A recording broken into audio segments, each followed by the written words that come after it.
Un essai électrique aujourd'hui, oui, pourquoi? Parce qu'on va essayer la Formule E, cette monoplace dans le cadre du championnat du monde. Regardez, ça c'est son volant justement avec pas mal de programmation pour récupérer l'énergie sur les freinages, pour pouvoir en distribuer aussi bien sûr avec plusieurs maps. Les vitesses, elles sont derrière, c'est comme une Formule 1, c'est comme en Formule 1. Et bien justement, on va rencontrer Pierre, qui est l'ingénieur de cette voiture et qui va nous expliquer aussi comment ça marche, parce que cette année, c'est la deuxième saison de la Formule E. Et justement, il y a eu pas mal d'évolutions. Bonjour Pierre. Bonjour. Comment ça se présente la Formule E cette année? Alors cette année, il y a pas mal de changements puisqu'il y a maintenant 7 différents constructeurs qui ont le droit de faire leur propre moteur et boîte de vitesse à l'arrière, donc un powertrain complet. Alors justement, viens avec nous. Comment ça se passe? Brièvement. Ici, c'est le premier prototype. Donc il y a cette grosse boîte en carbone ici qui est en fait la batterie qui fournit 200 kW. Donc il y a deux fils orange qui partent dans cette boîte grise qui s'appelle l'inverteur, et qui va convertir le courant continu de la batterie en courant alternatif pour aller directement dans le moteur et donner de la puissance à travers la boîte de vitesse au roue arrière. Deuxième saison, qu'est-ce qu'on peut changer cette année? Alors cette année, on peut changer tout ce qu'il y a entre cette cloison ici et celle-là, c'est-à-dire le moteur, la boîte de vitesse et une partie des suspensions de la voiture. En tout cas, moi je suis très content parce que ça faisait longtemps que je n'ai pas roulé en monoplace. On y va tout de suite.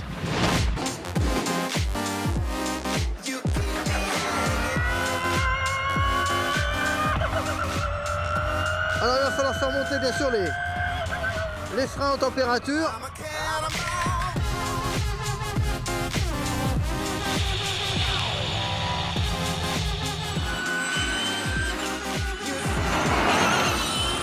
Ce qui est incroyable, c'est qu'on a tout de suite, dans une voiture très saine à conduire, le fait qu'il n'y ait pas de pollution au niveau du bruit rend le pilotage très très sain.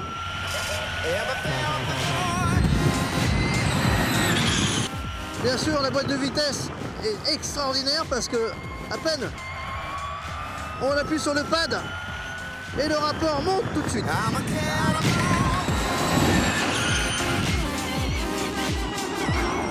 Allez, maintenant on va passer en position 5.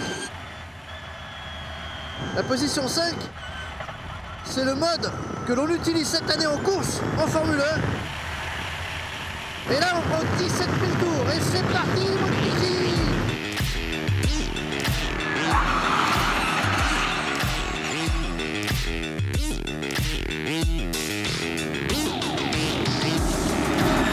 C'est l'attaque. Avec une boîte 5 rapports. L'angle de braquage est juste diabolique. Un peu de sous-virage au placement et un peu de survirage à l'accélération. Ça veut dire qu'il y en a. Allez, on y va.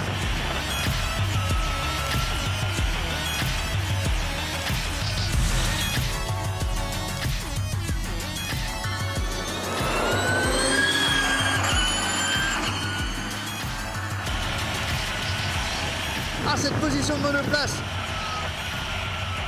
allongée complètement dans la voiture.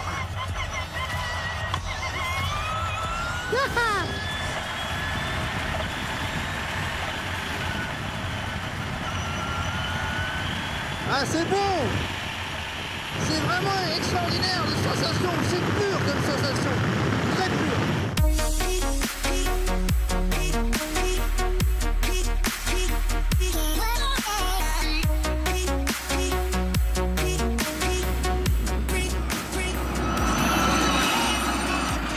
C'est vraiment super quand on connaît le format de ces courses.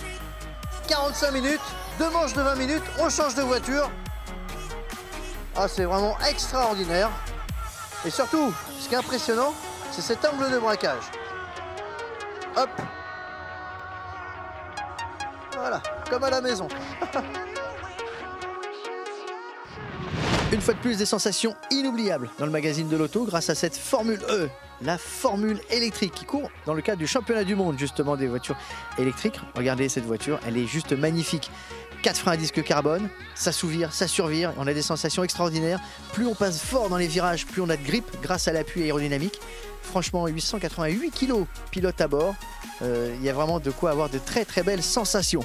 Alors bien sûr, il faut encourager tous les constructeurs à aller dans ce sens-là, parce que c'est vraiment le modèle de la course automobile de demain, on n'a pas dit qu'on allait remplacer la Formule 1 avec ce type de voiture, mais en tout cas, ce type de voiture contribue au développement de vos voitures, des voitures de tout le monde. Donc je suis vraiment... je vous demande de soutenir ce genre de projet, c'est très important. Et puis une dernière chose, on se retrouvera le 23 avril au Grand Prix de Paris. Ça sera un Grand Prix électrique dans les rues de Paris. Et puis vous pouvez soutenir ici les pilotes grâce à ce fan boost ici sur les réseaux sociaux avec le hashtag fanboost. Les pilotes, allez, juste un petit tuyau, vous pouvez soutenir Nicolas Prost ou même Nathaniel Berton. Tous les deux se sont imposés sur les courses du trophée Andros électrique. Ils ont gagné le championnat, donc on peut les soutenir. Allez, à très très vite dans le magazine de l'auto.